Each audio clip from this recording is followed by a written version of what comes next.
Halo, kembali lagi dengan saya RA. Kali ini saya akan melanjutkan lagi permainan dari The Wild Darkness untuk melanjuti ke hari ke-300. Tapi sebelum itu saya mau ngasih tahu kepada kalian bahwa saya punya karakter yang dimana sudah roll 3 dengan hari ke-83. Di sini saya menggunakan karakter Barbarian karena karakternya sangat kuat dan juga ampuh terhadap semua racun atau penyakit. Tetapi jika kalian memaksakan untuk speedrun ke semua karakter, itu nggak bisa disamaratakan. Karena Barbarian sendiri itu termasuk yang lumayan kuat, dan jika kalian ingin speedrun di karakter lain, ya semoga aja beruntung. Nah, tetapi di sini kalau kalian speedrun, itu bahan-bahan yang diperlukan tuh masih sangat kecil, kayak buat ini kurang, jadi cari-cari lagi, ini kurang, ini kurang, ini kurang, dan semuanya kurang. Kalau kalian bermain sabar, tentunya pasti kan banyak bahan-bahan nih, malah kelebihan bahan. Jadi ya udah langsung aja kita mulai ke dalam videonya. Hari ke-201 dimulai dengan saya berkelahi dengan tangan kosong.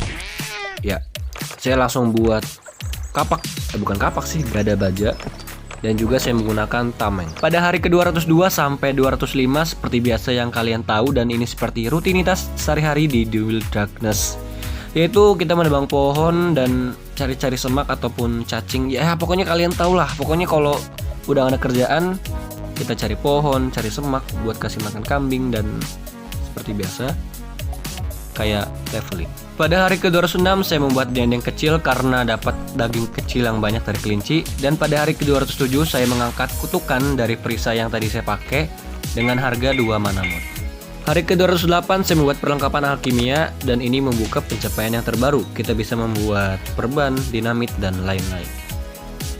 Hari ke-209 saya isi ulang air, bunuh roh kegelapan, dan juga saya ingin membuat belerang. Bukan belerang, dinamit, tetapi saya kurang belerang. Jadi pada hari ke-210 sampai 211 saya cari-cari belerang di barter masakan.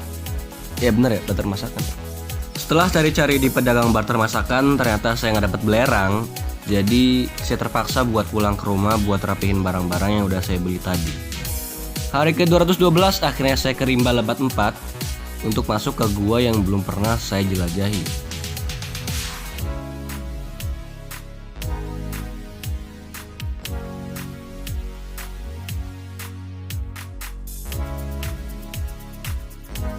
Akhirnya saya ketemu dengan jurang.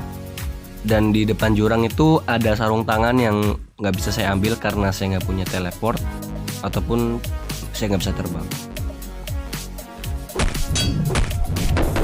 FBI, open up!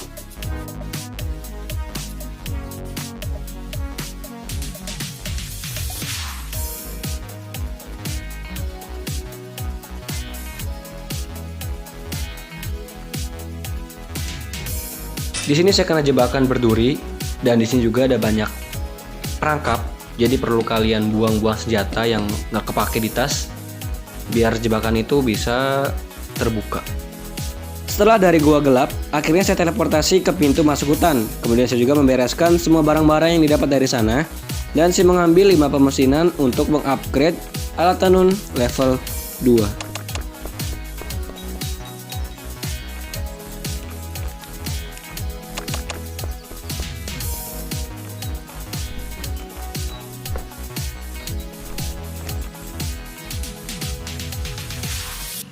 Hari ke-220 sampai 224 saya jelajahi runtuhan yang tidak diketahui.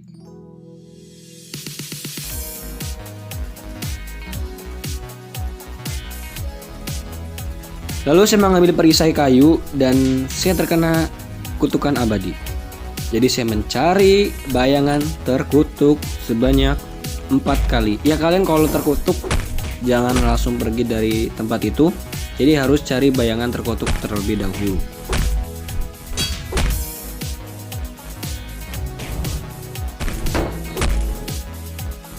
Pada hari ke-225 saya berlatih untuk senjata tumpul dan juga saya membuat obor sihir yang kedua. Dan pada hari ke-226 sampai 229 saya cuma di base aja karena mau rapihin barang-barang biar rapi, dan ya pokoknya gimana caranya biar rapi dan nyaman gitu loh.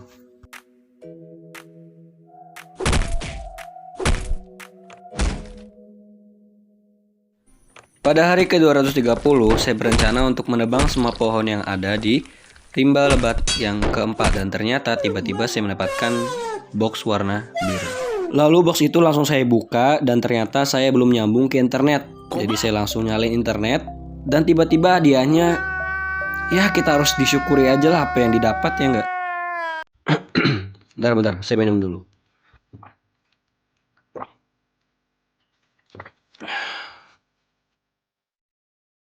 Oke, pada hari ke-231 sampai 235, saya jelajahi ke rimba lebat 3 dan juga 2 buat cari-cari pohon.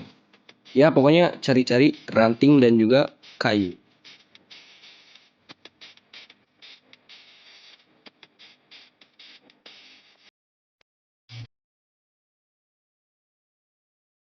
Lalu saya teleport untuk pulang ke base buat nyimpen barang-barang. Kemudian pada hari ke-238 saya balik lagi ke lembah tandus 1.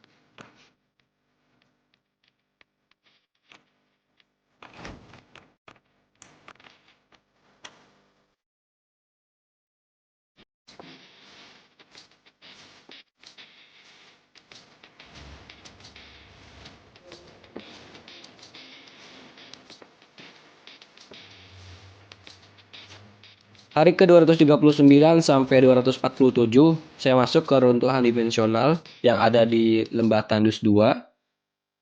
Bener gak sih?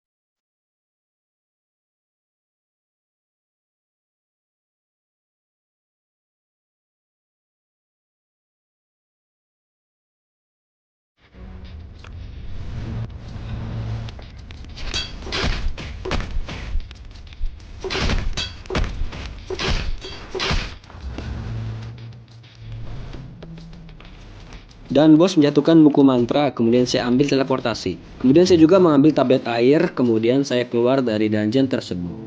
Dan ternyata bos itu menjatuhkan palu besi hitam, jadi saya pakai di senjata utama pada tangan kanan. Hari ke-249 saya memperbaiki tablet dimensi yang kedua, dan juga saya membereskan barang-barang yang udah didapat dari dungeon yang tadi saya jelajahi untuk dimasukkan ke dalam keranjang ataupun penyimpanan. Kemudian saya mengambil semua susu kambing yang udah saya ternak, jadi lumayan sini dapat susunya banyak. Ya buat stok makanan dan minuman, jadi nggak perlu khawatir lagi.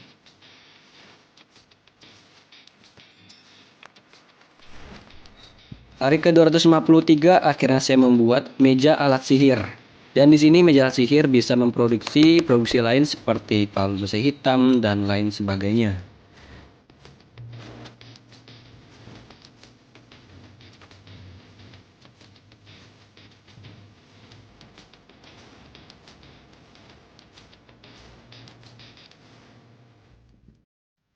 Hari menuju sore, akhirnya saya membuat perisai kesatria. Dan ternyata perisai ini diberkati, lalu saya gunakan aja di tangan kiri. Kemudian pada malam hari saya membuat pakaian wool, topi bulu, mantel bulu, dan di sini saya sudah siap untuk memasuki ke area dingin.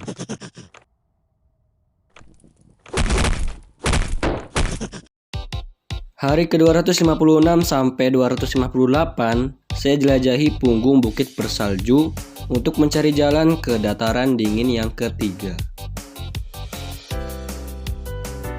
Setelah sampai di dataran dingin 3, ternyata harus menggunakan peledak. Jadi saya balik lagi ke punggung bukit bersalju untuk jelajahi area ini dan juga menebang semua pohon yang ada di area ini.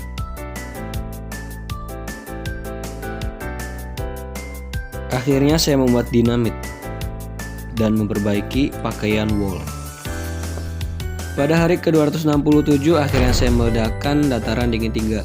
Dan akhirnya pertama kali saya mendapatkan buku mantra dengan skill pemurnian cahaya. Tidak.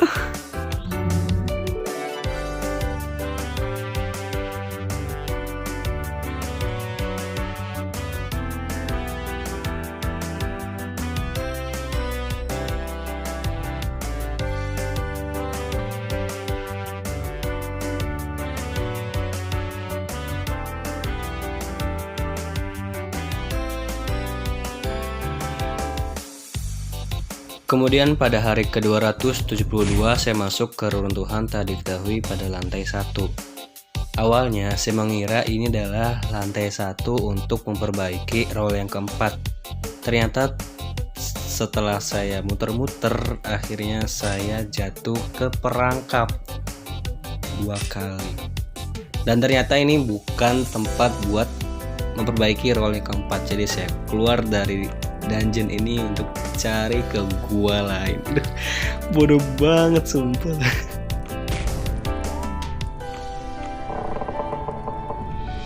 Akhirnya yang dicari sudah ketemu, yaitu roll yang keempat. Jadi saya simpan barang-barang yang gak kepake, taruh di sini. Hari ke-278 sampai 282 saya menjelajahi tambang kuno ini sampai akhirnya senjata saya rusak.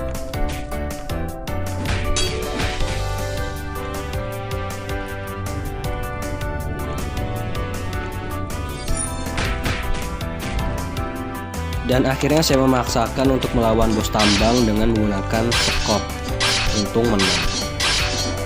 Hari ke-283 akhirnya saya pulang ke base untuk memperbaiki semua perlengkapan yang udah rusak, ya kayak baju, mantel, dan lain sebagainya.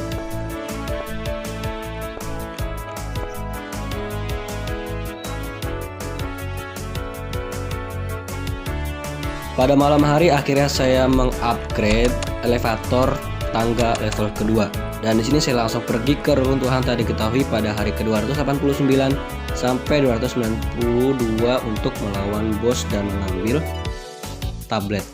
Ya, ambil tablet.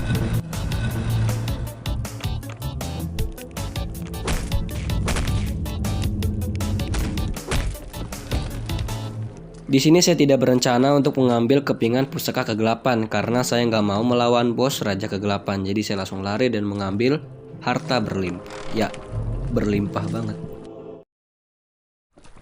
Hari ke-294 akhirnya saya bisa memperbaiki roll yang keempat. Di sini bisa membuat macam-macam dan bisa membuka pencapaian yang baru. Jadi saya pulang ke rumah untuk membereskan semua barang-barang yang didapat tadi. Hari ke-295 sampai 298 akhirnya saya bisa bikin gundukan pupuk, bikin kandang kambing yang kedua, dan juga bikin joran petir dan lain-lain.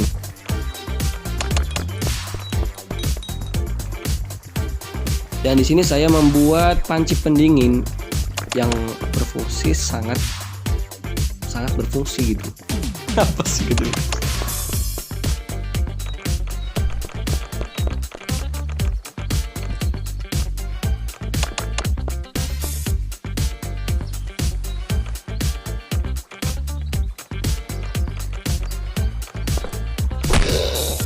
Pada hari ke-299 akhirnya saya teleportasi dan sampai kasur. Kemudian saya tidur dan bangun pada hari ke-300.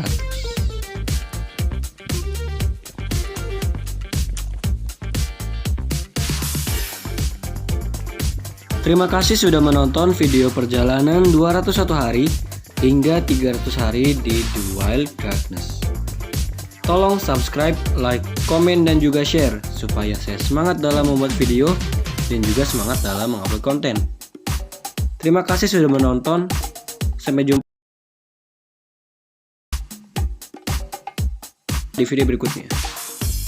Ya sih.